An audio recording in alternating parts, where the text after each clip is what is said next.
La semana pasada, en medio del desastre ambiental que golpeó a La Plata y zonas aledañas, la legislatura provincial decidió no dar sesión, o en todo caso el oficialismo consideró que no era pertinente abrir las puertas de lo que es una Cámara Legislativa para discutir temas que pudiesen incorporar críticas a lo que es la administración de Scioli, sobre todo porque se mensuró que la bocanada de aire fresco que la solidaridad masiva esgrimió por aquellos días era suficiente para tapar aquellos cuestionamientos que el agua también se va a llevar.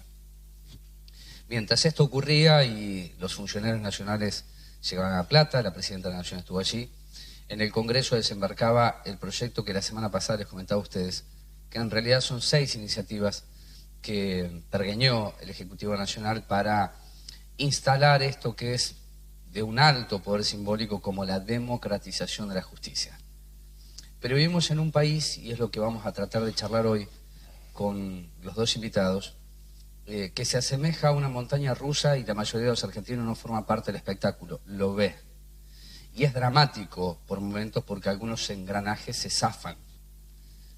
Pero no deja de sorprenderme en materia periodística o política que la obscenidad supere todos los límites y entonces entre lo dramático y lo trágico pasamos a lo farandulesco. Y una denuncia de peso, o en todo caso una denuncia que va vehiculizando críticas que a lo largo de 10 años se fueron incorporando en el lenguaje, pero que no hicieron a la discusión de la corrupción si había desaparecido o no, que impacta con uno de los operadores políticos y empresarios más importantes que tiene el país, como Lázaro Báez, termina discutiéndose la cuestión en un programa de Chimentos por la aparición de uno de los denunciados que dijo que todo lo había montado como parte de una ficción para demostrar que un periodista como la Nata es poco creíble. Aquí no haré una defensa de la Nata, no me interesa, no me importa, solamente mensurar, y es una invitación para ustedes, que si alguien pergeñó durante 1 año y medio un trabajo de esta magnitud solamente para desprestigiar a un periodista e involucrando en su denuncia, que es falsa, es ficcional, al expresidente Néstor Kirchner, a un amigo personal del expresidente y la actual presidenta, es que estamos todos locos. Y creo que la Argentina tiene mucho de eso hoy, porque no llegamos a sintetizar, o en todo caso a explorar con mayor madurez, de qué trata la crisis. Si es una crisis de representación de dirigentes, es una crisis más sistémica porque las bases no traccionan algo que genere un oxígeno distinto a esto que entre lo nuevo y lo viejo se recicla lo peor.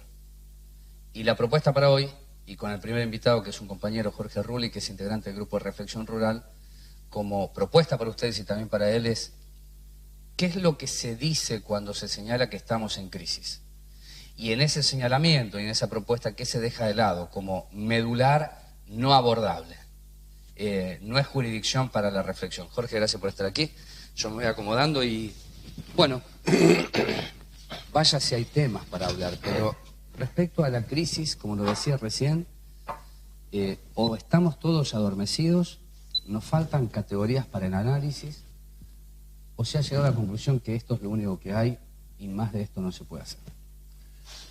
Bueno, las 3 alternativas son válidas, porque hay gente que piensa, muchísima gente, que piensa que hay que avanzar de a pasitos.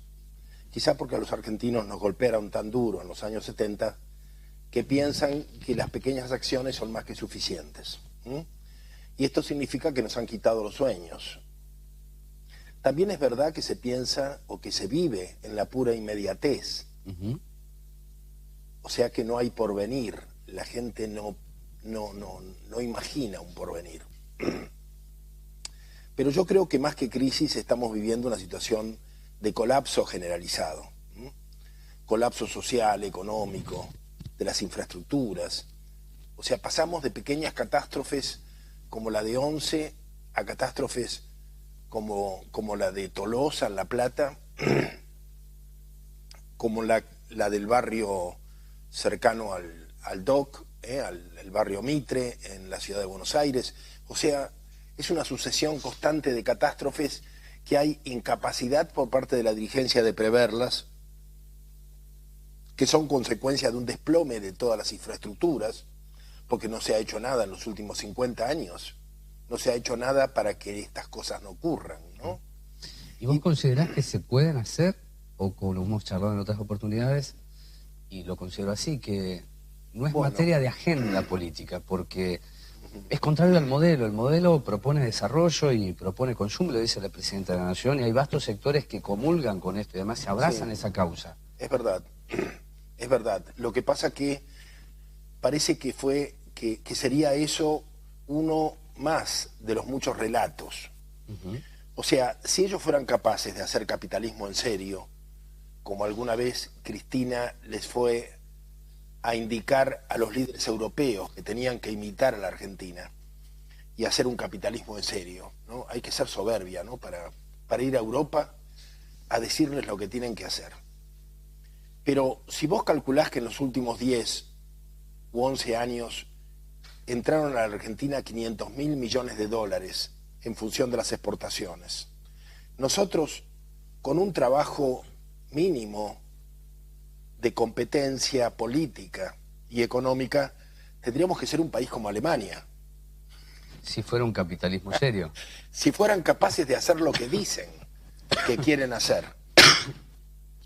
500.000 millones de dólares que se repartieron en el capitalismo de amigos, en subsidios de todo tipo, en miles de millones de dólares que salieron hacia cuentas offshore, a islas del Caribe, a bancos suizos, y también una parte que se repartió entre la pobreza, y que ha dado frutos muy malignos, porque lo que tenemos hoy, después de 10 años de una pobreza asistencializada, es un pueblo que ha perdido la autoestima, que no participa, que no cree en las elecciones y por eso vota cualquier cosa.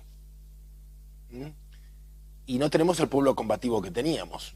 Lo que tenemos es el gobierno de una pequeña burguesía, ¿no? Supuestamente esclarecida, dirigida por una, bueno, no sé, alguna vez el Chacho Álvarez hablaba de la cueva del Ibabá y los 40 ladrones. Ahora ya no son 40, ¿no? Son 4.000. Pero yo creo que es una banda, ¿no? Es una banda que practica el poder desnudo.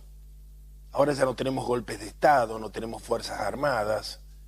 La cosa es, no es violenta como era antes, pero la apropiación del Estado y su utilización como botín para ciertos sectores, yo creo que se mantiene en términos bastante similares. Jorge, y esto de la no perspectiva, la no expectativa, la no utopía, el cierre de sueños, contrasta con vastos sectores juveniles, que por lo menos en algunas zonas que conozco, se aferran a esos sueños, que son los soldados del modelo y de Cristina, y te digo, hombres como vos, que son históricos peronistas, que dicen, esto es lo que realmente pretendíamos cuando luchábamos en los 70. Entonces, hay contradicciones y confusiones que llevan a la disociación, y frente a eso el relato lo supera. Totalmente. Y yo no sabría explicártelo, pero te puedo dar una anécdota. Ayer un amigo que tiene una librería me cuenta que llega una mocosa de 16 años de la Cámpora a pedirle un libro. El libro es Desobediencia Civil de Toró. Entonces mi amigo le pregunta, ¿pero qué tiene que ver Toró con la Cámpora? Y la niña dice, no, nada, pero es que yo tengo deseos porque me han hablado, yo tengo inquietudes y quisiera leer a Toró. Ya leí otro libro, el del bosque, el libro en el cual él se va al bosque a vivir al bosque, ¿no? Toró fue un poeta del siglo XIX en los Estados Unidos y de los primeros que han escrito sobre volver a la naturaleza, ¿no? O sea, es una lectura para la juventud alternativa, no para alguien de la Cámpora, pero fíjate las contradicciones. Sí. Y cómo se compadece Toró con utilizar al Estado como botín, una militancia rentada con altos sueldos, todos con BlackBerry y otras cosas, ¿no? mientras tenemos un pueblo en la indigencia. Yo creo que acá hay necesidad de muchos debates. También reconozco que es muy difícil organizar debates, porque yo quisiera creer que Zanini, desde la presidencia, desde la Casa Rosada, Zanini es el secretario técnico, si no me equivoco, legal y técnico, sí. legal y técnico, y según se dice sería uno de los monjes negros. Él pertenecía a un partido de izquierda en los años 70, estuvo mucho tiempo preso, y sería uno de los monjes negros de izquierda que manejan las políticas de derecha. Yo quisiera creer que él da las directivas para que constantemente los medios cambien el eje de los debates y lo lleven a lo accesorio, ¿no? Como está pasando ahora, que ya no se habla de los aviones cargados de billetes que se iban impunemente de aquí al Uruguay a depositarlos en un banco, sino que se habla de que si Calabró está muy afectado por el problema de su yerno, cuestiones accesorias. O sea, ¿quién cambia los ejes del debate? Yo quisiera pensar que Zanini, pero me temo que no, que nosotros mismos, que los medios, que el común de los argentinos, en su desplome moral, en su pérdida de autoestima, ya ni siquiera sabemos dialogar. Entonces vamos cambiando nosotros mismos los ejes del debate y le hacemos el juego. ¿No sería esta la verdadera crisis? Sí. Que perdimos capacidad de habla, Sí. de discusión, de reflexión, hasta de enojo, porque... Sí, de indignación. De indignación, digamos. ¿no? No hay capacidad de rebeldía. Ajá. Bueno, digamos, a veces nosotros abusamos de la palabra crisis, ¿no? Hay una palabra, yo me acuerdo que Ignacio Leucóvis siempre insistía en que hay algo que se llama una catástrofe, y que lo vimos el otro día en Tolosa, cuando unas señoras decían, no solamente perdí la casa, perdí la fotografía de cuando me casé, de Claro. mi matrimonio, perdí las cartas de mi madre, no las voy a recuperar nunca más.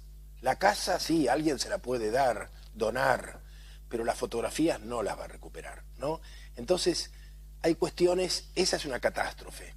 Digamos, cuando uno puede decir, una catástrofe es un desfondamiento, o sea, como si el piso se hundiera. Si yo me caigo me puedo tomar de algo, pero si el piso se hunde, todo se cae conmigo. Nos vamos. No tengo de dónde agarrarme. Bueno, es un poco, me parece, lo que le está pasando a los argentinos. Y tomar conciencia de que estamos en una situación de colapso, de catástrofe, a mí me parece que nos tendría que ayudar, porque necesitamos un esfuerzo colosal para salir de esta ciénaga en la que estamos, donde el gobierno, en el mejor estilo de un tango que tuviera la letra de los 70 y la música de los 90, nos vende un relato de izquierda mientras tiene políticas de derecha. Y esto es lo más complicado, porque yo decía, lo tuviéramos a De la Rúa de nuevo de presidente, qué fácil sería. Lo tuviéramos a Macri, qué fácil sería. El problema es que no lo tenemos a Macri. Tenemos a Zanini, tenemos a Horacio González, tenemos a tipos que dicen una cosa y hacen otra, constantemente, ¿no? Y que además tienen, en el fondo, tienen un montón de chicos que los acompañan y que están convencidos de que están haciendo la revolución. No sé a lo que le llaman la revolución. Pero parece que hacer la revolución al estilo progresismo kirchnerista justifica tener sueldos de $5.000, tener sexo libre, tener Blackberry y poder hacer lo que se quiera. Por ejemplo, manejar la solidaridad de los pobres, la solidaridad de los voluntarios, los paquetes con una pechera política. ¿Cómo se los va a inculpar de hacer política cuando ellos son la política, ¿no? Esta idea de que la historia pasa por ellos, ¿no? Ahora, fíjate que se da esto a propósito de la Cámpora, que son jóvenes de 35 años, alimentados por la presidenta y por hombres mayores. Están diciendo, allí están, y ellos son los que van a conducir esto. Con lo cual estoy diciendo que el problema ni siquiera termina en un proceso electoral como este, que se avecina, ni en el 2015. De allí la invitación para vos, para poder reflexionar si nos animamos a ver la dimensión de la crisis, ¿no? Bueno, eso sería, claro. Y me parece que todavía no estamos capacitados para ver la dimensión de la crisis. Creo que nos asusta demasiado verlo. Nos asusta mirar el pozo oscuro en el que está la Argentina, ¿no? Fíjate que algunos dicen, medio en broma, medio en serio, para triunfar en la Argentina hay que estar afuera. Para ser reina, alguien dijo, tenemos la reina de Holanda, tenemos el mejor jugador de fútbol del mundo. El Papa. Y tenemos el Papa. Nos falta poner un presidente en los Estados Unidos, que bueno, puede ocurrir. Puede llegar a ocurrir con algún hispano que llegue y que haya nacido en la Argentina. ¿Por qué no? Si estas cosas nos ocurren solamente a nosotros, mientras nos seguimos hundiendo, parece que mucha gente que está afuera triunfa. Yo digo, ya escapa el humor, ¿no? Tendríamos que realmente ponernos bajo, o enfrentar al espejo y preguntarnos qué nos está pasando, ¿no? Yo creo, uno de los problemas, de los grandes problemas que tenemos, es que no podemos cerrar los conflictos que tuvimos y las crisis. Y evidentemente que el tema de los años 70 es un tema pendiente, porque los que se han reproducido en estos jóvenes de la Cámpora son sectores que muchas veces han renegado de sus ideales de los años 70. O sea, es la gente que fueron duros en aquel entonces y que en un momento dado se decepcionaron de sus horizontes de utopía y lo que les quedó es la lucha por el poder. Entonces tienen el discurso y la lucha por mantenerse en el poder y hacer del Estado botín. Esto me recuerda a un asalto a un banco, digamos, donde uno está ahí esperando para cobrar la jubilación y te ponen contra la pared, manos en alto, y te sacan unos pesos. Y bueno, es parecido. Y a esto, la diferencia es que a esto le llaman democracia, ¿no? Donde vos tenés que ir a votar entre candidatos, entre bebidas gaseosas ya definidas, ¿no? Donde los partidos confrontan con el rostro de sus candidatos, pero no te proponen nada nuevo. Fíjate, el modelo de la sojización, ningún partido lo toma, ningún partido. O sea, hablan de otras cosas, hablan de la corrupción, a veces hablan de la minería, pero el gran tema que configura la Argentina colonial desde los años 90 hasta el presente, que es la producción masiva de sojas transgénicas, eso no está en la agenda de ningún político. Y revisar la democracia tampoco. O sea, todavía somos dependientes del pacto, ¿cómo se llama? Olivos II. Olivos II. Olivos II entre Frondizi y Menem, que asegura una continuidad entre los principales partidos que se asemejan cada vez más. De hecho, hay muchos funcionarios que fueron radicales y ahora se dicen kirchneristas, y al revés. O sea, hay gente, y hay mucha gente de la UCD, ¿no? Como el propio vicepresidente, que ahora puede decir que es peronista o alguien. ¿Qué importa? Sergio Massa igual. Y Sergio Massa. ¿No? Pero ¿qué importa si la política ya es puro negocio? Claro. Pueden decir lo que sea. Bueno, allí me parece que hay una cuestión muy dura. Si la política es eso, no importa de dónde se proviene, claro, no importa qué dijo, qué pensó, sino es el momento. Entonces, volvemos hacia algo que decías vos, que es la inmediatez. La inmediatez. Y la política nunca fue inmediatez. Es decir, la política concebida como algo transgresor, si queremos, ¿no? No, o la política misma. O la política misma. Fue estrategia, objetivos, planificación, proyectos. En realidad esto no es política, la pura inmediatez es oportunismo total. Pero hace muchos años que estamos aquí metidos en este desafío, no sabemos salir. Uno ve lo que es la Cámara de Diputados y de Senadores, gente que levanta el brazo y que vota. O sea, repudiamos la obediencia debida de los militares para hacer lo mismo en el campo político. Totalmente, ¿sí o no? Es una escribanía, así lo han definido propios extraños, así que no solamente en el Congreso, sino en las legislaturas, a veces con algunos matices, pero pasa por ahí. Sí. Hay que acompañar porque además, bueno, mira, es solamente un ejemplo, Yoma dijo, no estoy de acuerdo con el proyecto de reforma de la justicia, y Landó, que es el apoderado histórico del PJ o del oficialismo, dice, se tiene que ir del bloque. Porque él no está expresando lo que nosotros decimos que tenemos que hacer. O sea, no hay polémicas posibles. No hay polémicas posibles, de ninguna manera. No hay debates. Te hago dos preguntas finales. Cuando vos te mirás al espejo hoy, ¿qué ves?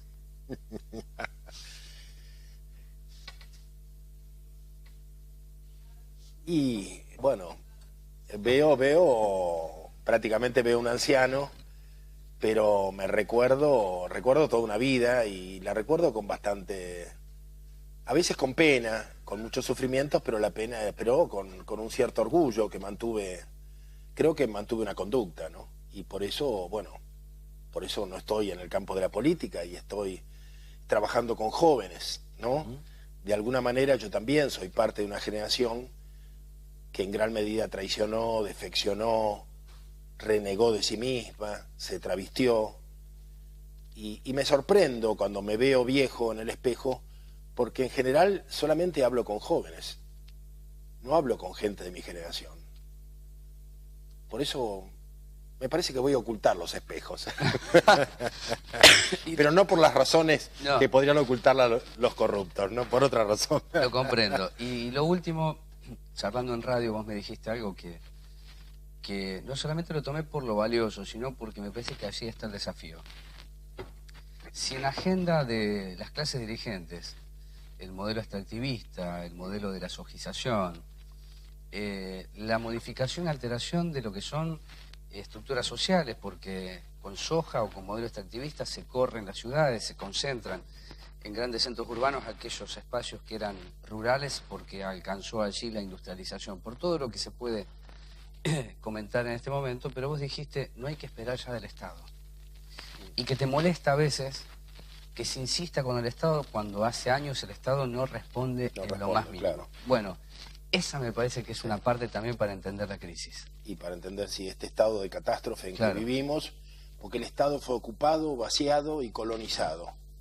Entonces, cuando yo veo que la gente reclama, estuve 2 días arriba del techo de mi casa, en medio de la inundación, y no vino nadie, y yo le preguntaría, bueno, ¿y quién esperabas que viniera? Que no fuese alguien de tu familia, un amigo o los vecinos, ¿no? Me parece que lo primero sería organizarse desde abajo, porque alguna vez el Estado fuimos todos. O podríamos soñar un país donde todos seamos parte del Estado, pero para eso me parece que hay que construirlo desde abajo, ¿no? Este es un momento muy difícil. Yo quisiera repetir, en un decenio se fueron 500.000 millones de dólares, se fueron, no sabemos por dónde. Es una década perdida y es muy doloroso decir que es una década perdida, ¿no?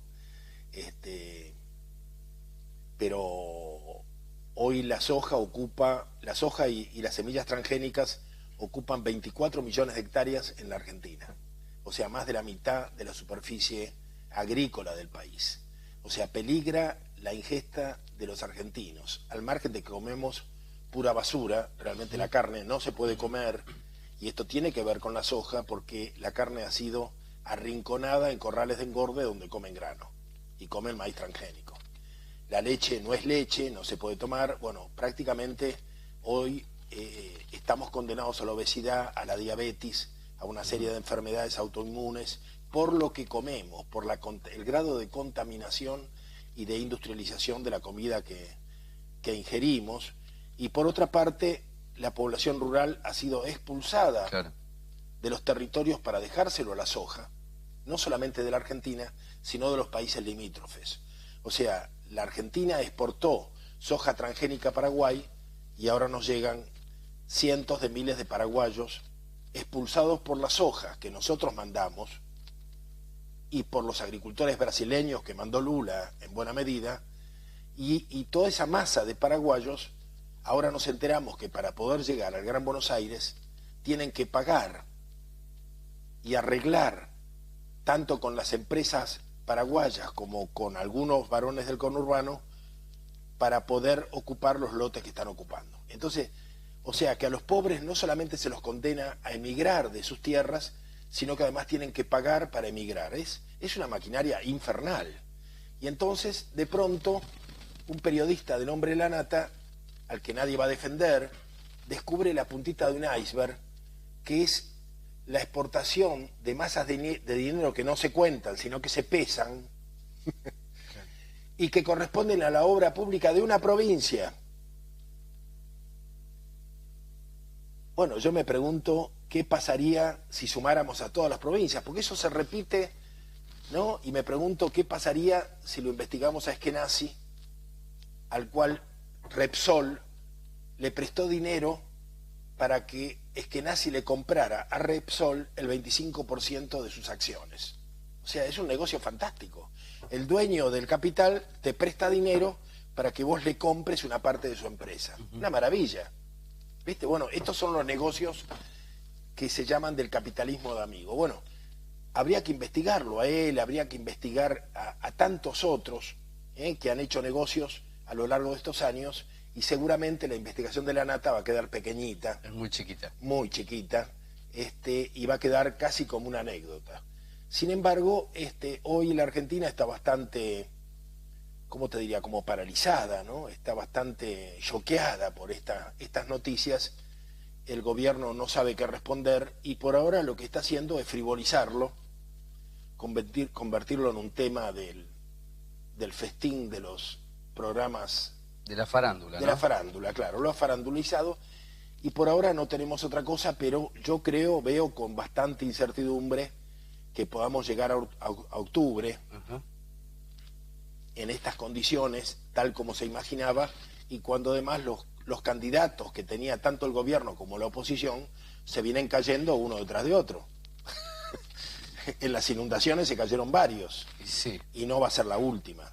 Lamentablemente no va a ser la última tragedia, así que no sabemos. Yo creo que cultivar la incertidumbre también habla de que tenemos una esperanza en una Argentina mejor que tenemos que construir entre todos, porque depositar esperanzas en los proyectos del sistema sería penoso, ¿no? Yo no creo que salga nada de octubre, creo que en el 2015 tampoco va a salir nada nuevo, que lo nuevo es imprevisible, que tiene que salir de la gente y que en buena medida depende de los cambios climáticos, ¿no? y de la toma de conciencia de los argentinos. Gracias por estar aquí. La semana pasada les contaba a ustedes que viajando para La Plata, antes del desastre ambiental, veía cómo esas casitas de cartón se levantaban al costado de la autopista. No había visto Tolosa, tampoco vi Villa Elvira, hasta que las fotografías aéreas nos mostraron cómo el agua se llevó todo. Y se llevó todo en sectores muy cercanos a un pequeño arroyo que se convirtió en un océano que, como decía Rulli, se llevó lo material y se llevó la identidad, los afectos. Se trabajó con mucha pulcritud desde los medios de comunicación para darle a la solidaridad lo que ésta había expresado. Y se lo sacó a Scioli de la escena. Hasta el día de hoy no se sabe el número de muertos. Habían dicho 51, pero quedaron en 52. Y hay toda una discusión que irá a pasar. ¿Qué quiero decir con esto? Que se puede negociar la vida y la muerte. Y tiene que ver con la inmediatez.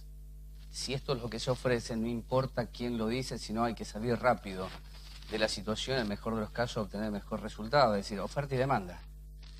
Cruelmente, crudamente. Y quiero cerrar con un dato no menor, que me lo dijo Rulli hace un año por lo menos, hablando de un tal Edelstein, que es uno de los grandes dueños que tiene este país, es un gran desarrollador en materia agropecuaria, de la soja, es dueño de la mayoría de los shoppings en la Argentina, que habían aparecido unos afiches en Capital Federal hablando del shopping DOT. Bueno, DOT apareció luego de la inundación en la Ciudad Autónoma de Buenos Aires y se culpabilizaba a Macri, con todas las razones que asisten en esa crítica, por las no obras realizadas. El tema es que DOT es de Edelstein, y Edelstein es del grupo Cresud, es el banco hipotecario, es el rey de la soja no confeso, es decir, es mucho más que Grobo Copatel.